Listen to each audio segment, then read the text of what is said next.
Hello everyone. आज का question एक बहुत ही इम्पॉर्टेंट कॉन्सेप्ट पे बेस्ड है, ज्योमेट्रिक प्रोग्रेशन। इस टाइप का क्वेश्चन एग्जाम में बार बार पूछा जाता है, स्पेशली जब सम, रेसिप्रोकल सम और प्रोडक्ट हमें एक साथ दिया हुआ हो। तो वीडियो को एंड तक जरूर देखना, क्योंकि लास्ट में मैं एक एग्जाम टिप भी बताऊंगी। सो क्वेश्चन ये है, अगर ए एन एक जीपी का nth टर्म है जिसमें ए पहले एन टर्म्स का सम है, बी टर्म्स के रेसिप्रोकल्स का सम है और सी पहले एन टर्म्स का प्रोडक्ट है, तो बताना है कि कौन सा रिलेशन यहाँ पे करेक्ट होगा। तो सबसे पहले हम जीपी को अज्यूम कर लेते हैं, मान लेते हैं कि फर्स्ट टर्म ए है और कॉमन रेशियो आर है। तो हमारे पास जनरल टर्म क्या हो जाएगा, ए के इक्वल ए आर की पावर के -1। अब पहले हम ए निकालते हैं, तो जीपी के पहले एन टर्म्स का सम क्या होता है, ए आर की power n-1 divide by r-1। तो ये हमारे पास ए की वैल्यू आ जाएगी, क्योंकि उसमें डायरेक्ट ए की का सम ही तो हो रहा है। तो ये फॉर्मूला डायरेक्टली हमें स्टैंडर्ड जीपी फॉर्मूला से आता है। नाउ अब हमें बी दिया है रेसिप्रोकल्स का सम, तो हर टर्म्स का रेसिप्रोकल हो जाएगा इसमें एवरी टर्म का। तो फॉर बी 1/a के को हम लिख सकते हैं 1/a आर की पावर -k-1। ये नेगेटिव हो जाएगा, ऊपर जाएगा तब। तो इसको ध्यान से देखो, ये भी एक जीपी ही है जिसका फर्स्ट टर्म 1/a है और कॉमन रेशियो 1/r है। तो इससे हमें b क्या मिलेगा, 1/a 1 माइनस कॉमन, यहाँ पे हमारे पास a की जगह 1/a है, r की जगह 1/r है, तो इसमें बस इतना ही डिफरेंस आएगा। तो ये हो जाएगा 1/a 1 माइनस 1/r की power n divide by 1 minus 1/r। थोड़ा इसको सिंप्लीफाई करें, then we will get r divide by a r-1, and इसको हम लिख सकते हैं 1 माइनस r की पावर -n। हमारे पास a की वैल्यू आ गई, b की वैल्यू आ गई। अब आते हैं c पर, यानी पहले n टर्म्स का प्रोडक्ट। तो c का अगर हम प्रोडक्ट लेंगे तो c की वैल्यू क्या है, पाई k बराबर 1 to n ये r⁻k-1। पाई यहाँ पे मतलब मल्टीप्लिकेशन को शो कर रहा है ना, पाई जैसा साइन है ये। तो इसको सॉल्व करने पे हमारे पास a को n टाइम्स मल्टीप्लाई करेंगे तो a की पावर n आ जाएगी, और r⁻k-1 इनका पावर्स का ऊपर एडिशन होके ये सॉल्व होगा, तो हमें मिलेगा n-1/2 k बराबर 1 to n की वैल्यू c की। अब हम इसमें चेक करते हैं ऑप्शंस को चेक करने के लिए हम ऑप्शन 1 से चेक करना शुरू करें।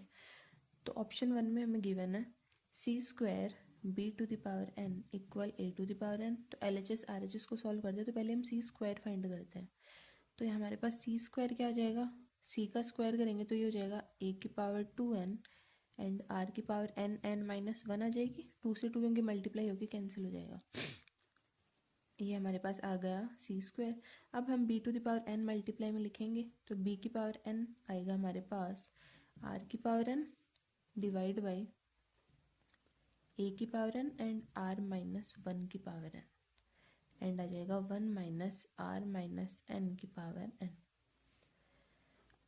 अब इनको मल्टीप्लाई करेंगे, और मल्टीप्लाई करके हम इसको सॉल्व करें तो हमें क्या मिलेगा, a की पावर n r की पावर n का स्क्वायर हो जाएगा डिवाइड बाई r-1 की power n and 1 minus r की पावर -n की पावर n। इसको हमें सॉल्व करने पे ये टर्म मिल जाएगी, क्योंकि a की पावर n से एक यहाँ पे कैंसिल हो जाएगा, और इन दोनों को हम सॉल्व करेंगे तो हमें r(n²) मिलेगा। ये हो जाएगा n² माइनस n, और ये प्लस n कैंसिल होकर n² बचेगा। हमारे पास LHS आ गया ये। अब RHS अगर हम सॉल्व करें, a⁻n अगर हम फाइंड करें, then what will we gate.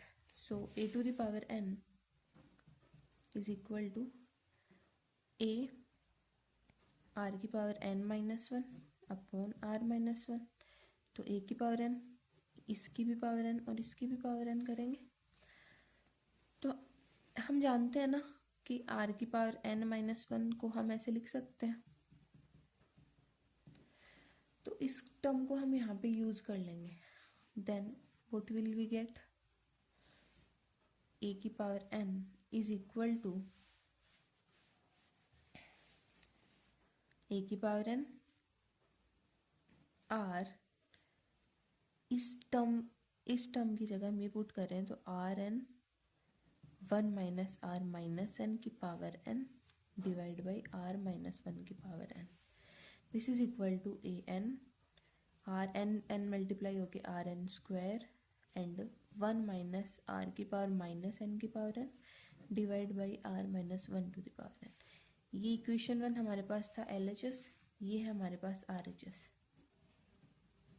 ये दोनों इक्वल आ रहे हैं, सो ये हमने प्रूव कर दिया, तो हमारा ऑप्शन 1 ही हमारा आंसर हो जाएगा. तो क्लियरली दोनों एक्सप्रेशन आए ना इक्वल, सो ये करेक्ट हो गया. तो एग्जाम टिप क्या याद रखने इसमें कि जब भी जीपी में सम, प्रोडक्ट और रेसिप्रोकल सम साथ में दिए हो ना, तो हमेशा टर्म को ए आर की पावर k-1 मान लो, उससे रिलेशंस खुद ही निकल जाएंगे ये फॉर्मूला यहाँ पे यूज़ करने से.